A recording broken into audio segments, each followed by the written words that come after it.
Bonjour, je m'appelle Nicole Lefebvre et je suis la coordonnatrice artistique à la Clé. J'ai l'énorme plaisir d'être accompagnée aujourd'hui par une grande auteure de notre région, Micheline Marchand. C'est Micheline qui a écrit la pièce de théâtre Le Dernier Chaînon qu'on a l'honneur de découvrir en formule balado, théâtre, radio aujourd'hui. Une pièce interprétée par la troupe de théâtre communautaire de la Clé. Comme de raison, à cause de la COVID, la pièce de théâtre a dû être adaptée. La troupe de théâtre communautaire de la Clé a choisi de présenter 6 des tableaux de la pièce. On espère un jour pouvoir présenter la pièce en personne et dans son intégralité, mais en attendant ce jour, on est super heureux de vous présenter des extraits de la pièce en cette formule spéciale. Bonjour Micheline, merci beaucoup d'avoir pris le temps de me parler aujourd'hui. Je me demande si tu peux nous raconter comment tu es venue à écrire cette pièce. La Clé de la Vie m'a demandé d'écrire une pièce de théâtre pour la toute nouvelle troupe de théâtre communautaire. Le sujet devait être en lien avec l'histoire de la région. Mais il y avait un défi. La troupe n'était pas encore mise sur pied, donc c'était impossible de savoir combien de personnes se joindraient au projet. Comment offrir une flexibilité maximum à la troupe? Alors, ce que j'ai fait, j'ai choisi d'écrire la pièce en forme de tableau. Ensuite, j'ai trouvé un fil conducteur entre les tableaux pour que le tout s'enchaîne. Le lien, c'est Carole. Carole, c'est une francophone de la Huronie, une femme d'un certain âge qui a peur de ne pas pouvoir partir en paix sans avoir trouvé un mystérieux dernier chaînon qui va assurer le lien entre le passé et l'avenir. Pour trouver ce chaînon, ce qu'elle doit faire, c'est fouiller dans sa mémoire et dans la mémoire collective de la francophonie d'ici.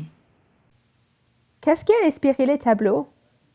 Comme tu sais, la Huronie regorge d'histoire.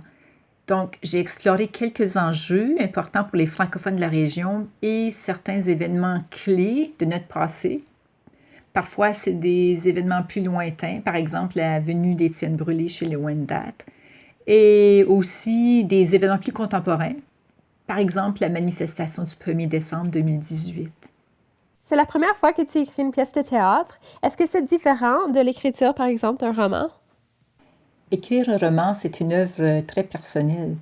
Une fois que c'est écrit, ça ne change plus. Une pièce de théâtre, bien, c'est très différent. Le texte va être présenté devant un public. Alors, il y a une mise en scène, parfois il y a des costumes, on ajoute du son, de la musique ambiante, et surtout, le texte est mis en bouche par les comédiens et les comédiennes. Et ces gens-là, ils apportent leur interprétation au texte.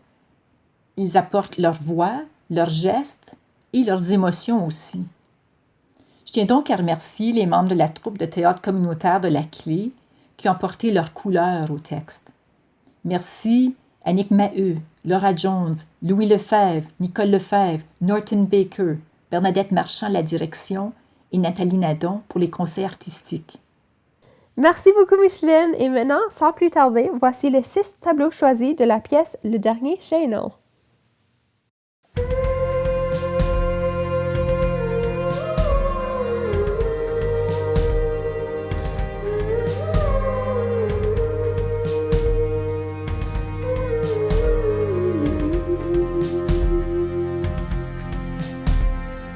Extrait de la pièce de théâtre Le Dernier Chaînon, pièce en un acte par Micheline Marchand. Brûlé s'exaspère.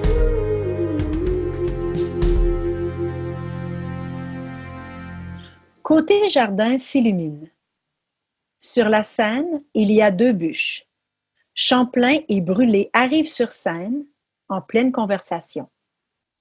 Alors, vous voyez, sire de Champlain, que la première impression que vous donnerez au chef Wendat, Hénon, sera capitale pour les relations entre mon peuple et le vôtre. Mon peuple? Oh, Étienne, mon garçon, tu aurais oublié que tu es français? Tu veux dire entre notre peuple et celui des Hurons?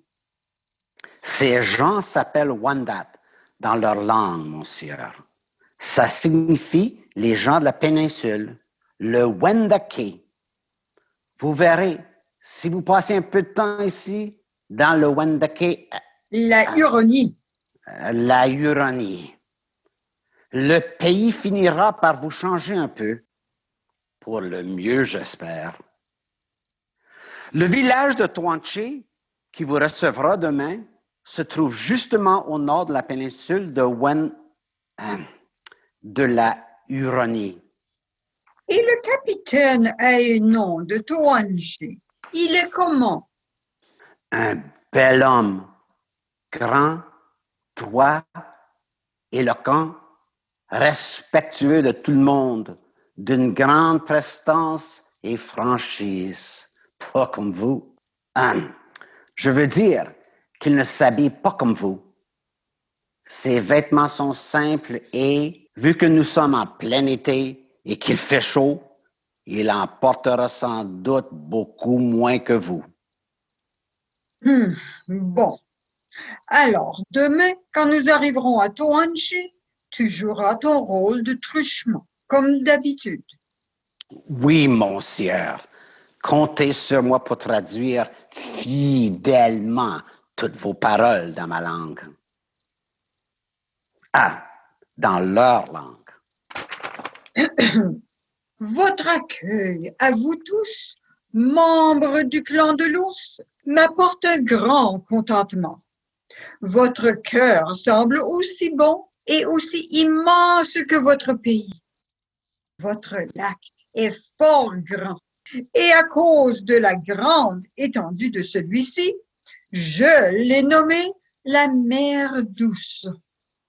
Cette mer abonde en truites qui sont monstrueusement grandes, comme aussi des brochets et certaines manières d'esturgeons d'une merveilleuse bonté. Votre pays est fort beau, accompagné de fortes collines et de plusieurs ruisseaux qui rendent ce terroir agréable. Tu sauras comment dire cela dans leur langue? Oui, oui, mon sieur. Tu voudrais peut-être l'écrire à l'avance.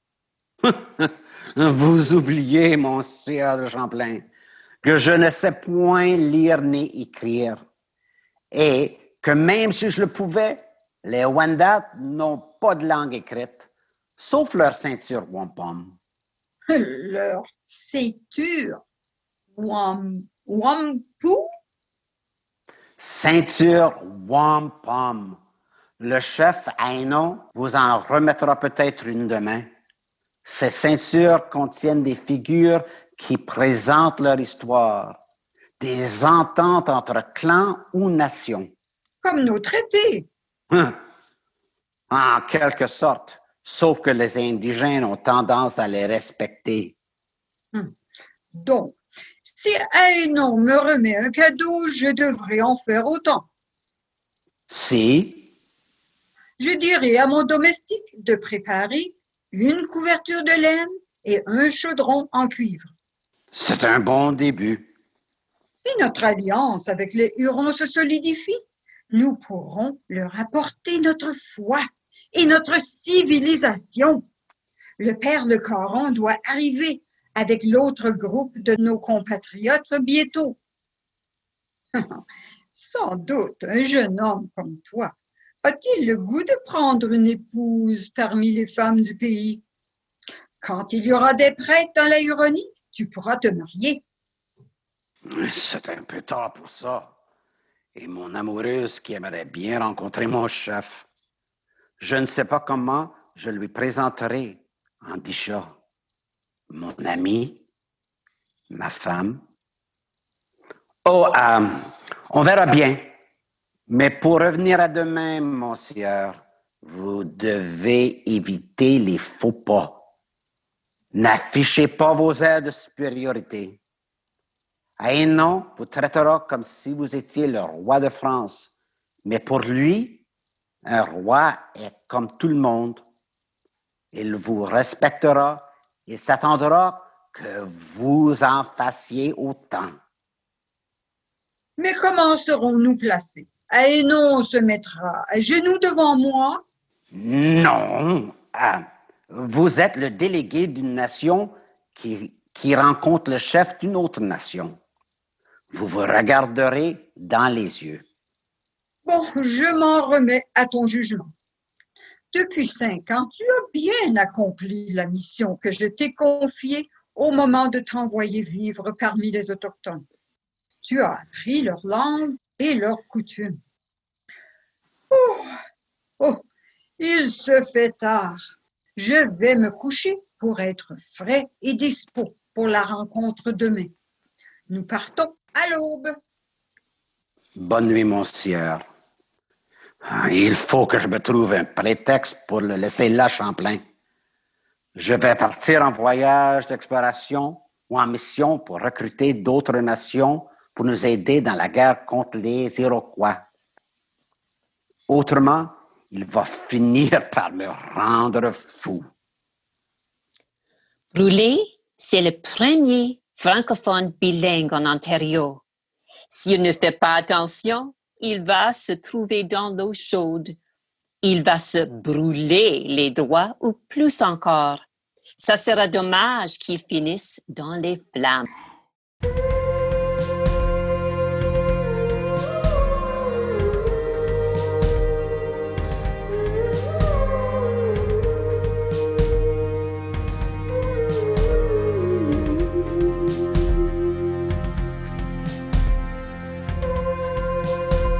Extrait de la pièce de théâtre Le Dernier Chaînon, pièce en un acte par Micheline Marchand.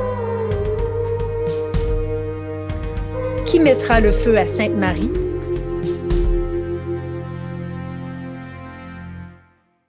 Côté jardin s'illumine. Le père Ragueneau, un jésuite en soutane, et Charles Boivin, un donné, sont debout. Le jésuite tient une chandelle allumée dans la main. Père Agneau, c'est le moment. Comment mettre le feu à Sainte-Marie, à notre mission que nous avons mis 10 ans à construire? Pourtant, il le faut si nous ne voulons pas que les Iroquois s'en emparent. Et serons-nous mieux dans cette île où nous allons déménager? Sans doute que non. Mais quand les Iroquois reviendront à Sainte-Marie, nous ne serons plus en sécurité. Je ne me résigne pas à raser ce que nous avons travaillé si fort à ériger. Ce que moi et les autres donnés et laïcs avons travaillé si fort à construire de nos mains. Les radeaux sont chargés. Nous devrions partir. Je ne peux point le faire. C'est moi, Charles Boivin, maître charpentier qui a dressé les plans de Sainte-Marie, qui a supervisé tous les travaux. Vous pensez que je suis plus capable que vous d'y mettre le feu? Alors à vous, François Gendron. En tant qu'apothicaire, c'est moi qui me suis occupé de l'hôpital ici. J'ai soigné des blessés et vu mourir des centaines de Wendat atteints de la petite vérole que nous leur avons donnée malgré nous. Vous pensez que ça me fait moins de peine que vous de détruire notre mission? Hé, qu'attendez-vous? Il faut partir. Nous devons mettre le feu. À vous l'honneur, Robert Lecoq. Détruire tout notre travail? Vous appelez ça un honneur? J'ai passé 10 ans à assurer le ravitaillement entre Québec et Sainte-Marie. Une économe n'est pas une incendiaire. Regnault? Moi? Je ne suis que le cantonnier. Il faut prêcher par l'exemple, mon père, pas juste par la parole. Je suis le père supérieur de la mission. Vous allez m'obéir. Je vous ordonne de... Sentez-vous une odeur? Le feu est pris dans la forge. On fait mieux de déguerpir. J'avais pourtant dit à Louis Gobert de bien éteindre les feux avant qu'il quitte sa forge. Ragueneau regarde la chandelle dans sa main, l'éteint, hausse les épaules et la jette hors de scène. Les hommes quittent la scène. Et c'est comme ça que l'aventure de la résidence de Sainte-Marie au pays des Hurons s'est terminée. Qui aurait cru que 367 ans plus tard, le 22 août 2006, la forge à Sainte-Marie allait finir par brûler une deuxième fois? Heureusement que les parcs historiques de la Huronie avaient des assurances contre le feu.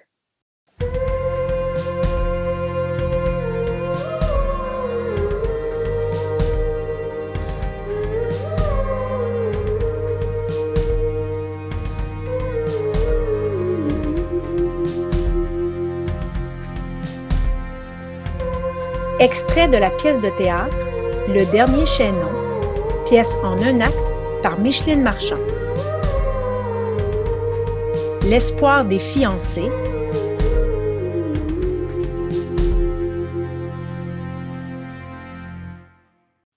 Le loup de la fontaine. C'est une belle légende. C'est notre légende. Le curé Thomas Marchidon l'a écrite en 1955.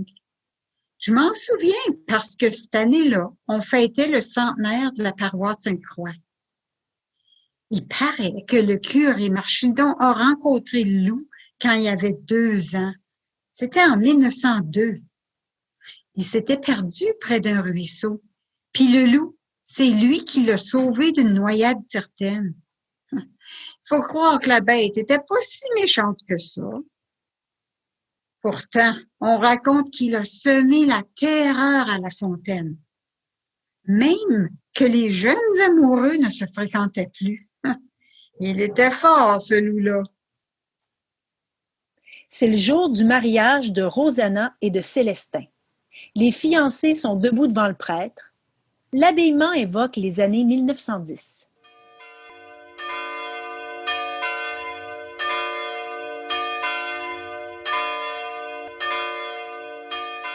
Il n'y a pas grand monde. Je suppose qu'ils ne viendront pas. On peut leur donner quelques minutes. C'est pas tous les jours qu'on marie ses enfants. Ses parents, ils étaient pas trop enchantés avec l'idée de notre mariage. Puis, les miens encore moins. Voyons. Vous êtes tous les deux des Canadiens français et des bons catholiques. Oui, Père de Roche, mais Célestin, t'es un bon parti. Un homme responsable qui n'a pas peur du travail. Et toi, Rosanna, t'es une femme forte, une femme pratique et conciliante. Vous ferez de bons petits Canadiens français catholiques. vous connaissez nos pères. Bon, c'est vrai qu'ils peuvent être un peu entêtés. Vous le savez, hein, Père Desroches, que la famille de Rosanna, là, les Brunel, ils sont venus de Vatican. Ils faisaient partie des premiers à s'établir à La Fontaine. Ah, les Vlimeux, ils ont pris les meilleures terres. Célestin, Oh. Ben, je suppose qu'ils sont pas à blâmer. Mais il reste que les Marion.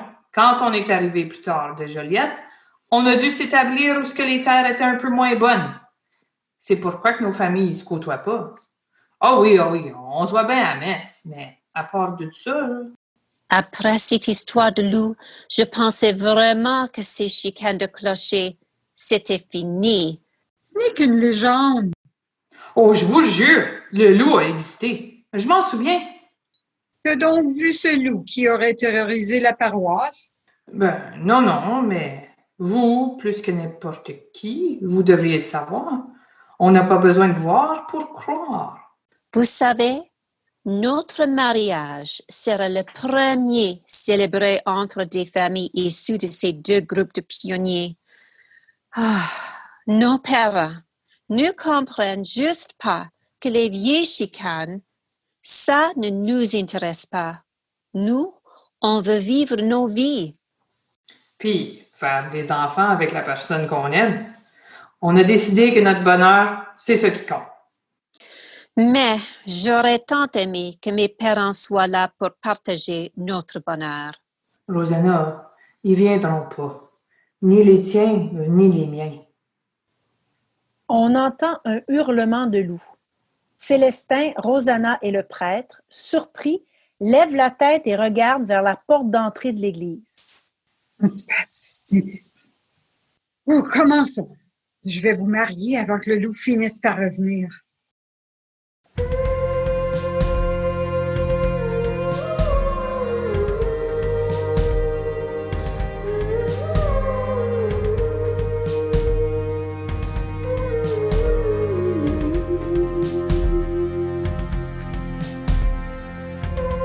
Extrait de la pièce de théâtre Le Dernier Chaînon, pièce en un acte par Micheline Marchand. On veut une école.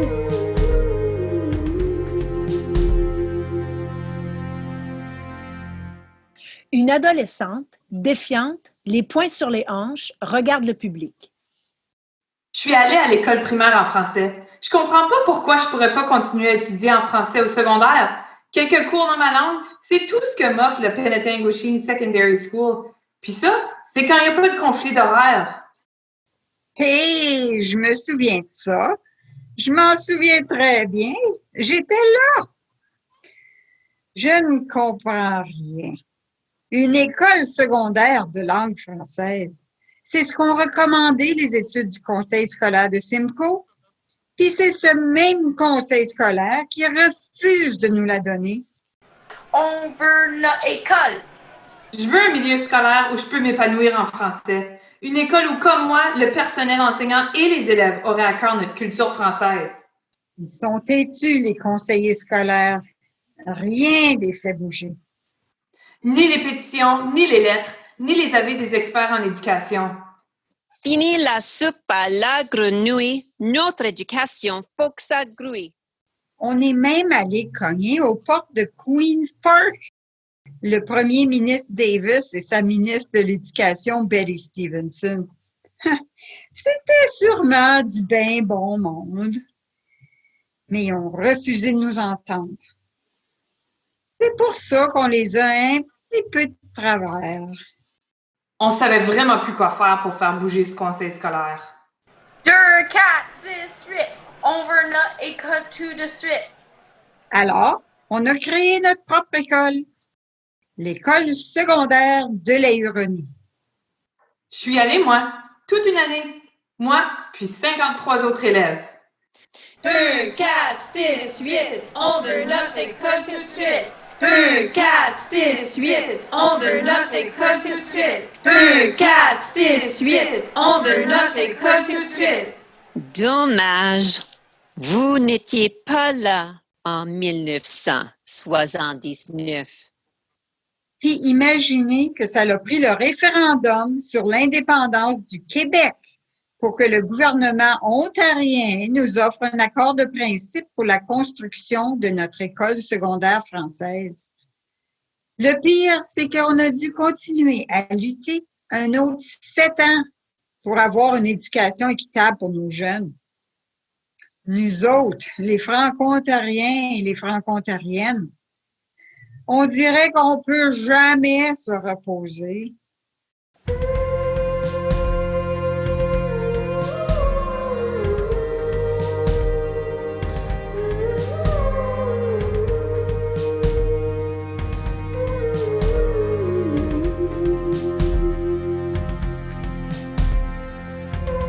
Extrait de la pièce de théâtre Le Dernier Chaînon, pièce en un acte par Micheline Marchand. La vieille post-office.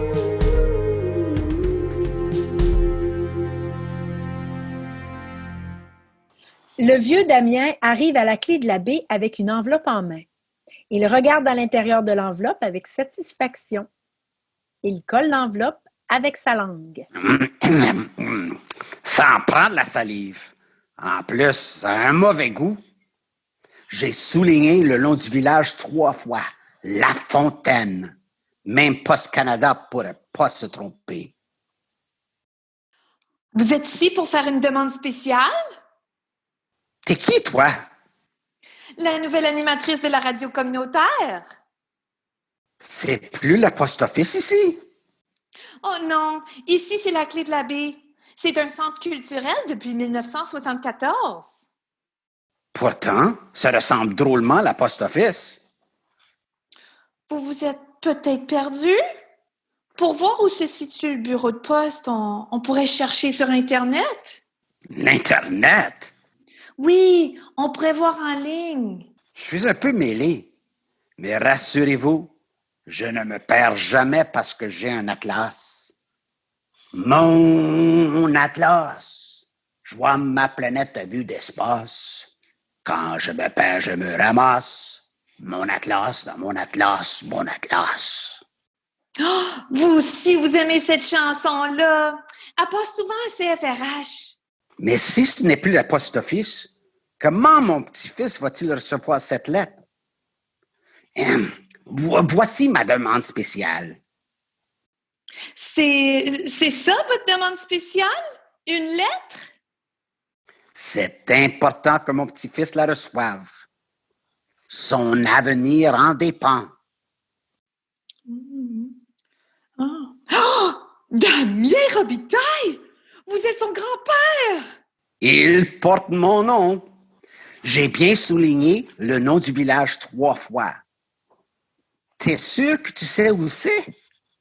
La Fontaine, La Fontaine. Je suis de retour et ça me fait du bien. Je viens de La Fontaine. La Fontaine. Je suis pas sûre que ça va se rendre. Il faudrait ajouter Tiny? Comment ça, Tiny? C'est pas le nom de mon village, ça. C'est un nom à coucher d'or. Le nom d'un chien. Celui de Mme Sarah Maitland, la femme du lieutenant-gouverneur du Haut-Canada, Sir Peregrine Maitland, en 1822. Tiny! Encore une Moses de Britannique qui manquait d'imagination.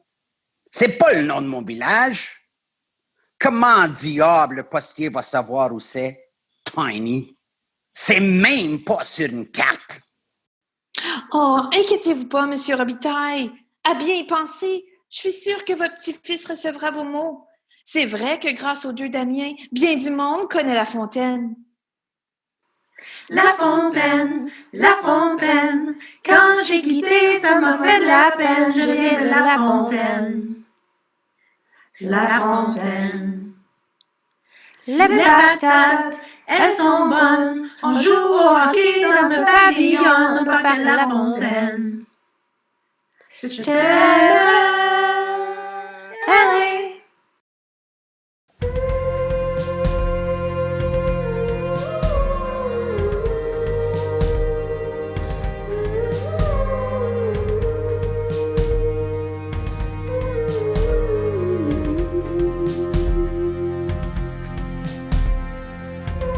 Extrait de la pièce de théâtre Le Dernier Chaînon, pièce en un acte par Micheline Marchand.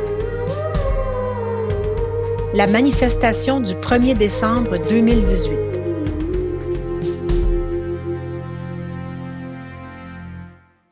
En Ontario français, on en a eu de grandes manifestations contre l'injuste règlement 17 qui interdisait l'enseignement du français dans les écoles en 1912, pour les droits scolaires, pour conserver l'hôpital Montfort. Le 1er décembre 2018, on a encore montré nos couleurs, du beau vert et blanc. À travers la province, on a été 13 000 à manifester dans une trentaine de communautés. Je crains que ce ne sera pas la dernière fois que nous aurons à user nos semelles pour protéger nos droits. Georgette et Rita regardent en direction du public là où se déroule la manifestation. Elles observent et commentent. On entend des sons de voix et parfois de klaxons. Et t'es venu pour manifester? Ben non. Hey, avoue, t'es venu faire la fouine comme moi, hein? Non, je faisais juste passer. Oh, je pensais jamais qu'il y aurait autant de monde. J'en reviens pas. Une manifestation dans le milieu de la rue, au centre-ville de Midland, devant le bureau de la députée provinciale pour une cause française. Il faut pas être gêné. C'est quand même pour une bonne cause. Le gouvernement Ford aurait pas dû couper le poste du commissaire au service en français, ni tuer notre projet de l'Université de l'Ontario français. Si t'es ici pour, traverse la rue, puis va te joindre aux manifestants, hein? Ah, j'ai jamais participé à une manifestation. Puis je pense pas que je vais commencer aujourd'hui. Ils devraient quand même pas faire ça. Ça dérange. Ils vont se mettre du monde à dos. Oh, regarde les tout petits! Allô? Allô? Oh, ils sont-tu pas assez cute? Ben, ils sont un peu jeunes, hein, pour faire de la politique. Oh, c'est bon la musique qui joue les jeunes. Tout le monde a l'air fier d'afficher sa francophonie. Regarde, ils ont mis des beaux petits foulards verts et blancs. Hey, même la banque TD est de notre bord. Comment ça? Regarde, elle porte du vert et blanc. Oh, puis check le beau Martin. Hey, où ça? Regarde, il parle avec Carole. Cherche la casquette noire, là, le manteau rouge, tout enveloppé d'un drapeau franco-ontarien. Il a l'air d'un centurion romain. Oh boy! Oh oui! Là, je le vois avec la pancarte. Mon commissaire, mon université. Et qui s'en sont donné de la peine pour faire toutes ces belles pancartes. Nous sommes, nous serons, aujourd'hui pour demain. Mon université, touchez-y pas, j'y ai droit. Je ne m'assimile pas, je m'enrichis. Ma culture, mon droit, notre langue n'a pas de prix. Hey, c'est vrai ça! J'aime celle que tient la femme à la tuque rose. Ma langue, ma culture, mes services, j'y tiens. Ah, ça c'est Sylvia de la Clé de la Baie. Hey, allô? Hey, Allô? c'est qui? Hey, c'est Gisèle! Puis regarde là-bas, il y a Augustin, puis Rosita avec leur pancarte. Le franco-ontarien n'a pas le droit au repos. Tu vois-tu les petites Lefebvre? Ah, des vrais poster girls. What's going on? They're protesting for a French university. Cool. Hope they get it. Ben, on aura tout vu. Oh, regarde, même Thérèse puis Odette du Goût de Vivre sont là. Eh bien, ça doit être important. Hey, je peux pas croire que la députée conservatrice est là. Nadine lui passe une planchette. Hey, je pense qu'il est en train de signer la pétition contre les coupures. Puis regarde, il y a du monde du Club Rotary. Il apporte du chili. Hey, ça a l'air bon, ça. Mettre les accents là où il le faut se lever, il faut célébrer. Écoute, Notre place, aujourd'hui pour demain, notre place pour un avenir meilleur, notre place, lui donnons-nous la main, notre place, ça vient du fond du cœur. Que tu viennes de la fontaine ou de North Bay, je vais chanter. Sais-tu, c'est notre place aussi. On y va-tu?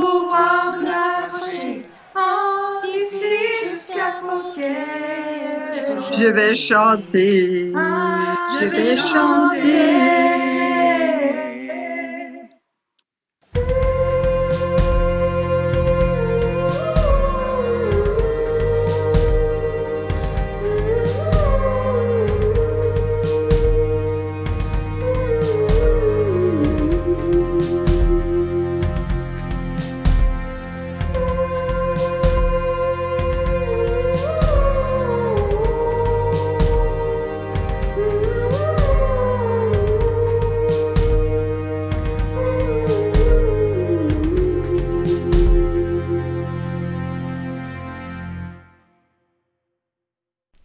Vous venez d'entendre 6 extraits de la pièce de théâtre Le Dernier Chaînon par Micheline Marchand.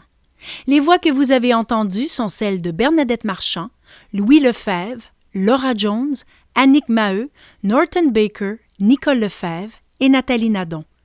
Une production de la troupe de théâtre communautaire de la Clé sous la direction de Bernadette Marchand et avec l'appui de Nathalie Nadon. Un projet financé par le gouvernement du Canada.